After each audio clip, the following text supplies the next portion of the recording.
Hello everyone, I am Dr. Seema Sharma, consultant gynaecologist at Cocoon hospital. आज मैं आपसे बात करूंगी कुछ मिनिमली इन्वेजिव सर्जरी के बारे में। जैसा कि आप सब जानते हैं, मिनिमली इन्वेजिव सर्जरी या जिसे हम लेप्रोस्कोपिक सर्जरी या की होल सर्जरी भी कहते हैं, वो इसलिए कि ये सर्जरी एक बहुत छोटे से इंसिजन के थ्रू एक लेप्रोस्कोप पास करके करी जाती है।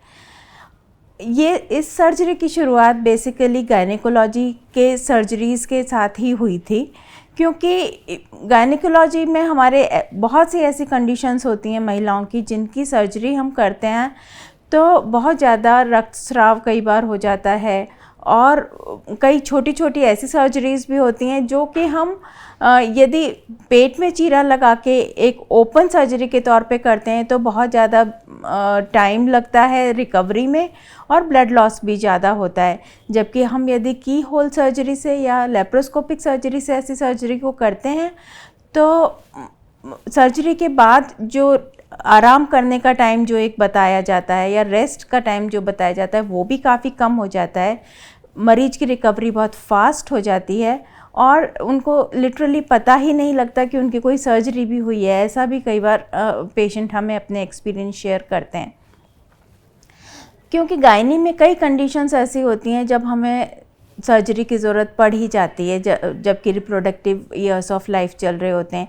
कई बार कई छोटी सिस्ट बन जाती हैं ओवरीज़ में, कई बार छोटे फाइब्रॉइड्स बन जाते हैं यूट्रस में, और इनको टाइमली सर्जरी के द्वारा रिमूव यदि हम कर दें तो आगे की लाइफ के लिए बहुत अच्छा हो जाता है।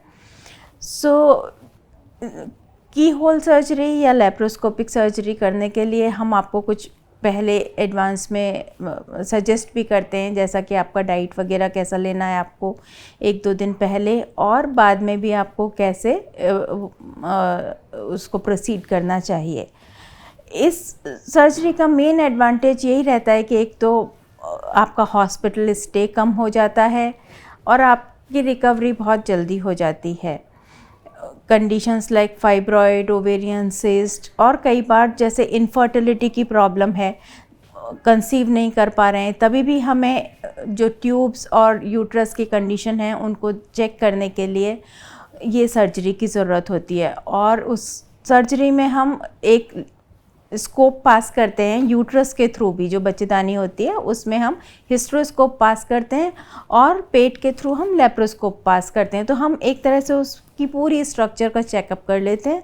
और मेन एडवांटेज ये होती है कि इसी टाइम हम उसकी ट्यूब्स में डाई डाल के उनका भी पूरा चेकअप इवैल्यूएशन कर सकते हैं, और साथ ही उसमें यदि कोई प्रॉब्लम हमें नज़र आती है, सपोज़ कोई वहाँ पे एडिशंस हैं, जाले बने हुए हैं, या कोई और बच्चेदानी के अंदर कोई सेप्टम या जो हम कहते हैं परत बनी हुई है या दीवार बनी हुई है, उनको भी एट अ सेम सिटिंग हम रिमूव कर देते हैं। तो वो एक बहुत एडवांटेजियस चीज़ होती है। मिनिमली इन्वेजिव सर्जरी के थ्रू जो हमारे स्पेशली गायनी सर्जरीज़ हैं उनका पूरा एस्पेक्ट ही चेंज हो गया है। अब हमें लंबे लंबे समय तक पेशेंट्स को रखना नहीं पड़ता है हॉस्पिटल में। हमारा ब्लड ट्रांसफ्यूज़न का रेट बहुत कम हो गया, हमें बहुत कम ब्लड ट्रांसफ्यूज़न करना पड़ता है। पेशेंट आते हैं और विदाउट ब्लड हम सर्जरी कर लेते हैं। Hardly 20 to 30 ml blood loss होता है। कभी कभी तो बच्चेदानी निकालने के लिए भी बिल्कुल एक तरह से ब्लडलेस सर्जरी होती हैं।